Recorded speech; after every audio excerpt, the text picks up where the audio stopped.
Hey everyone, welcome back to my channel Eternally Stunning. I hope you all are doing good.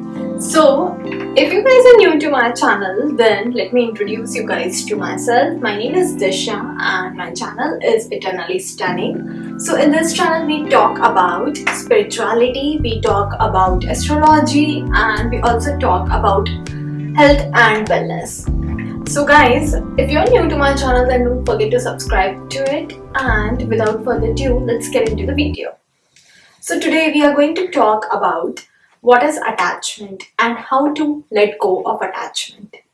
So let me start with what is attachment. Attachment is something we rely on to give us a sense of worth. So for example, let's say I'm a mother and the name of my baby is Arit. So if I say that, oh, hi, I'm Arit's mother. So what I'm trying to do here is, I'm trying to use Arit to give me a sense of worth. Okay. So likewise, we often do this in many of our relationships. We say, oh, I'm his girlfriend, I'm his wife. So we are trying to use that person to give us a sense of worth. And so this was just about the example of some relations. Now let's say for example I am a manager in an ABC company, and whenever I go out I meet people, I say, hi, my name is Disha, I'm manager in ABC company. So what I'm trying to do here is, I'm using the term manager to give me a sense of worth, because I'm like going proudly and meeting people, hi, my name is Disha, I'm a manager in this company. So I'm trying to use this manager, this post, to give me a sense of worth. So now this is a good thing. I'm not saying it's a bad thing to introduce myself in that way. What is wrong exactly in it is I getting too attached to the word manager. Okay. Like, so let's say for example now I'm a manager in the ABC company and I am working to be a senior manager. I know there is a vacancy for the senior manager and there are high chances that this vacancy is gonna be filled by me. I can get to that place, I can get to that chair. And I'm working, like, let's say I'm working day and night, I'm working so hard to be a senior manager. And then suddenly one day it happens, I'm expecting a promotion, and then suddenly my manager says, hey, you know what? You are not going to be a manager, I'm firing you. Or maybe he say, hey, instead of giving you a promotion, you are going to now be a senior executive. Then imagine the amount of pain and suffering I'll be going through. Because I have been proudly going and around and introducing myself, hey, I'm this, I'm that, I'm manager. And then suddenly everything has just shattered down. So just what I'm trying to say is that look at the bigger picture. I'm not saying that there is anything wrong in calling yourself as a manager or working hard to be something. I'm not saying about it.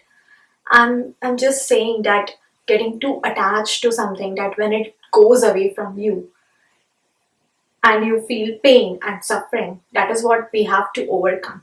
And that is why it is important not to be attached. Okay.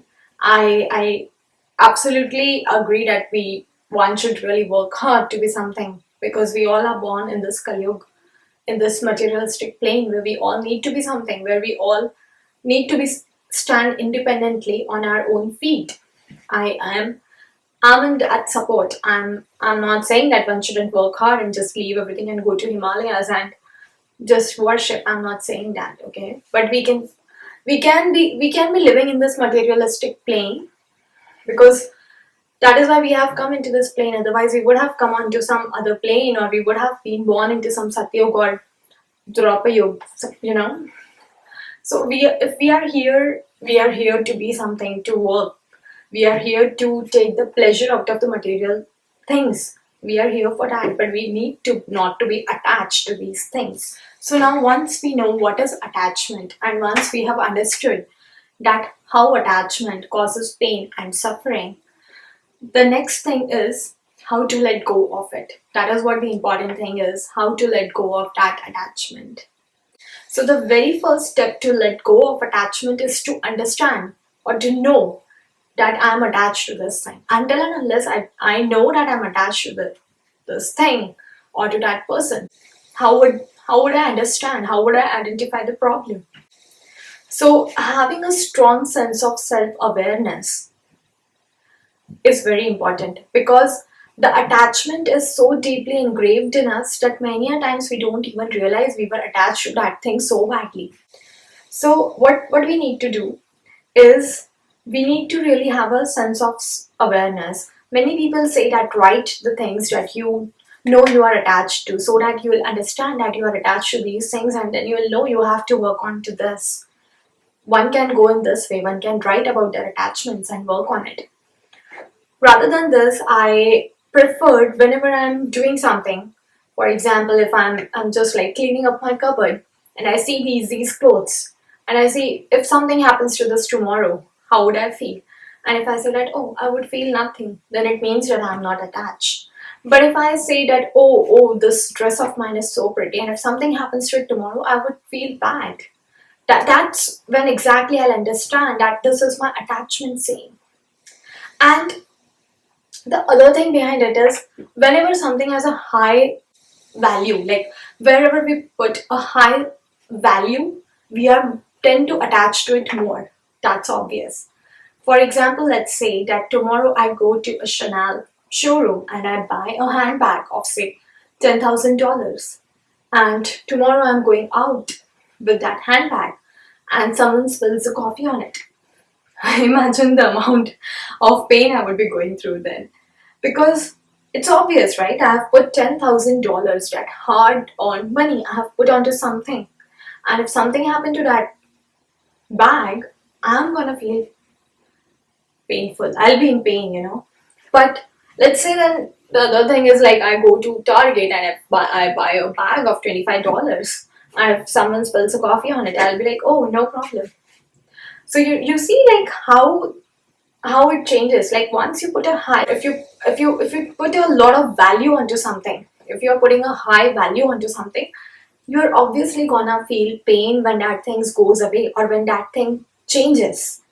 Not only just goes away, but it changes, because it's not easy for everybody to accept the change.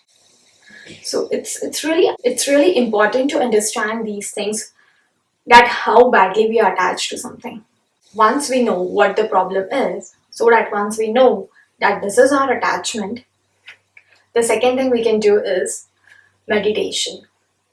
I know now lots of people talk about, like, okay, just sit and say chant Om. Now meditation is not like just talking about Om. It is just sitting silently and just observing very simple things. Simple things as simple as breathing.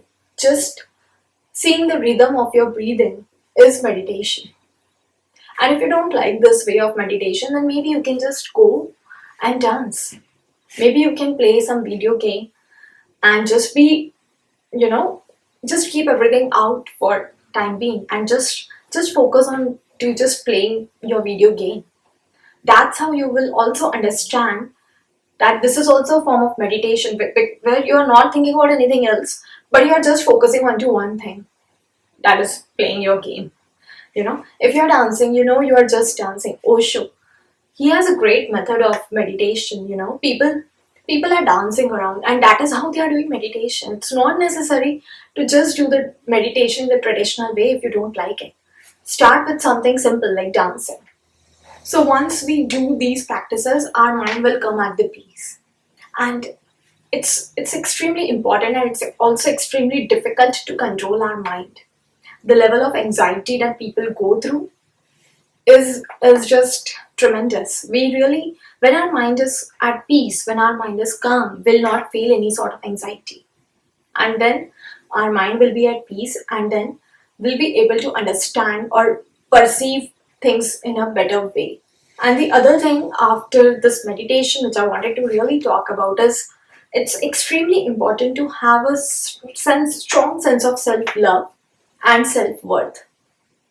Now, now just don't think that, okay, like, let's go back to an example, to the same example where I'm the manager of the ABC company, okay?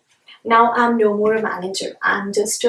an executive in that company, what I can do is, if I have strong sense of self-confidence, self-love, I will either work hard back again to be the manager and then to be a senior manager and then moving ahead, or I can just, if I'm fired from the job or if I choose to leave the job, I'm confident enough that okay, I'm gonna get another job.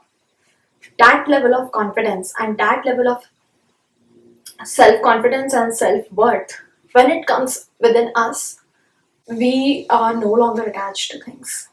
We are so attached to people around us that we often don't understand that. We think that, oh, if my boyfriend leaves me, then I'm not gonna survive. What will I do without him? But that's not true. You will be just fine. Once you let go of things, you'll understand this. And the next thing that we all can do is learn to be alone. Start spending some time alone. Nobody around you. Start start enjoying time by yourself. You don't need anybody else. Once you start enjoying your own company, you will realize that you don't need anybody else. You will be just okay by yourself. And I just wanted to end this video by just sharing a short story. Well, it's not exactly a story, but just recently we all celebrated the festival of Ganesh Chaturthi. Most of us bring that Ganeshi in our home, and we decorate our place and we give him a special place to sit, and we pray Ganeshi every day in morning and in evenings. We talk to Ganeshi. I talk Ganeshi often whenever he comes to during those days to our home. Whenever I pass from the area where he is, I often go and talk to him. And the 10th day when he was going, like every year when he goes on the 10th day, that place feels so empty where he was. And then I'm suddenly like, oh my god, he's no more. I want to talk to him and he's no more there. But that is what our festival has been teaching us, that nothing is permanent. Things change. You need to let go of things. When you will let go of him today, then next year he'll again come back. Many of the parents I meet, they say that, oh, we don't celebrate Ganesh Chaturthi because, our kid, he cries whenever the final day of Ganesh Chaturthi is there. He cries or she cries. But then I often think that, what, this is what our tradition or our culture has been trying to explain us. So guys, I hope you really understand what I've been trying to say. Once you let go of attachment, you will start feeling so good, so peaceful, and so much happy that you would think that why this didn't come into my mind before. So thank you so much guys for watching the video. And if you like the video, then please hit the like button. If you want to talk to me about certain things, then don't hesitate to comment down below. And if you haven't subscribed to the channel, then please subscribe to my channel, and I'll see you next week. Till then, have a good day. Bye bye.